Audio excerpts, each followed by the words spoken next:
Alrighty, so I wanted to go through what I've been working on. If you've seen on my Twitter feed, I've kind of been producing these report card type images, looking at various different games and controllers in terms of input lag.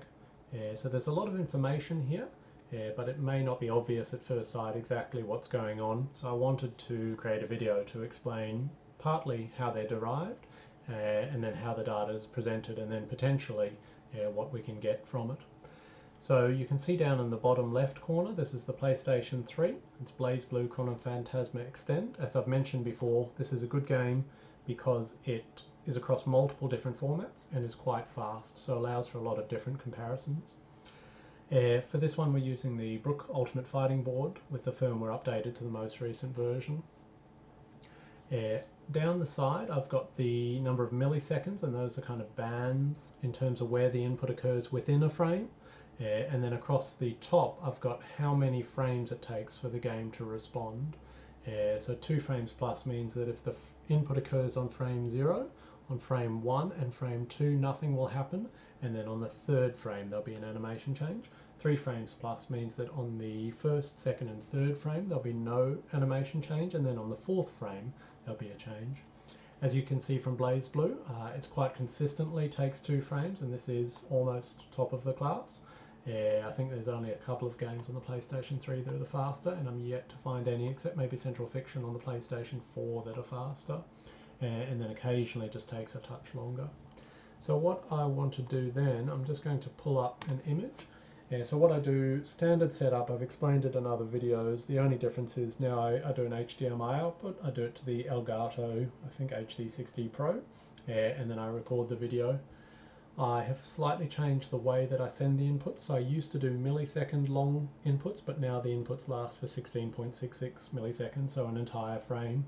This just makes it easier to analyze boards like the Venom that won't respond to millisecond long inputs, and you can kind of just analyze them in the same way as you would any other game controller. The other thing, having taken the video, I pop it into AVI Demux. I basically run an entire, I crop out a region, which means we've tested each one of these, and once we get all the way back to the point, at this same point, then I stop it, and then I just keep the frames that are important. So I said that it's a frame long input. That happens every 30 frames just to make the counting a bit easier. And so for BlazBlue, as we've said, the animation change will either happen on the 3rd or the 4th frame, and so those are the only ones that I keep. So as you can see here, up in the 16.66 millisecond zone, we have our first input. This little dotted line just helps me to make sure that somewhere up here in the unrendered pixels, our input is starting right at the top of the screen. If you look up analog 720p signals, 1080p signals, you'll see that there's a vertical sync and a front and a back porch. So the pixels that we see on the screen are not quite all of the pixels. So I've just used this kind of thing to make sure I can get it right at the top, even though we can't see it. So this is where the input occurs. On frame 1 and 2, nothing happens. On frame 3, so you can see here A003.jpg, Ragnar has responded. We do that again, so still in the 16.66 millisecond zone. Same thing, responds on the 3rd frame, responds on the 3rd frame, responds on the 3rd frame. Just here now, the white line, we've dropped into the 16 millisecond zone.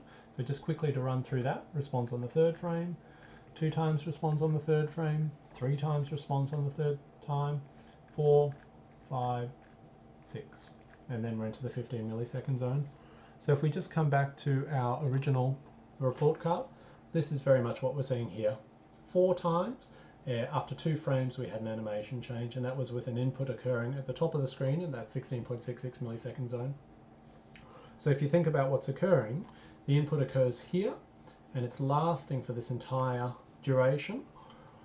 Almost certainly what's happening is the input window is down here somewhere at about the 2 millisecond mark, but because this is going on for so long, we know that it's going to be captured. And so then it takes about half an hour to run through one of these. But basically we go through, and so for whatever reason it's incredibly clean on this run in that there's 6 for each one of them. For a 2/3 of a millisecond it only got 4 results, is what you'd expect. What we need to look at then is down in this 321 millisecond zone. So I've got that ready to go. This is the last of the 3 millisecond samples. So you can see here 3 millisecond zone, green line just above, or green zone just above the white line, responds after 2 frames, so on the 3rd frame. Once we get into the 2 millisecond zone, it starts to get interesting. So again, this is 2640, responds on the 3rd frame, so after 2 frames. This one doesn't respond on the 3rd frame, responds on the 4th frame. All right, and so then if we run through, that's on the 3rd frame, that's on the 4th frame, that's on the 4th frame, that's on the 4th frame. And then in the 1 millisecond zone, 4th frame, 4th frame, 4th frame, 4th frame, 4th frame, 4th frame, finished. All right, so if we go back to that report card, that's what we will see. Consistently 2 frames until we get down to here, and so this must be where the input window is occurring, is kind of my summation of this. You'll see that here it's a little bit back and forth, or there's results happening for each one, and then once it gets to here, well, we've missed the input window, and so then it hits it on the next frame. Here we were just early enough, so we came in just before the end of the input window, or the location of the input window, and therefore it works. So this is a very nice round, or a very nice consistent example. It just shows the basics of how I'm kind of testing input windows for sticks and controllers and PCBs as well as games. And what I'll do is I'll create another video and I'll try to run through some of the slightly more unusual, or some of the results that actually kind of educate us as to why input lag is occurring. And it's not that you can do anything about it, but when, say, with another testing method, one stick was shown to be slower than another, this should hopefully, one, be able to either support or deny those results, but then also give a little bit more information as to why that might be the case. All right, so I'll stop this video here, and then hopefully in the coming days, I should be able to get out another video that explains some of the more complicated or interesting results.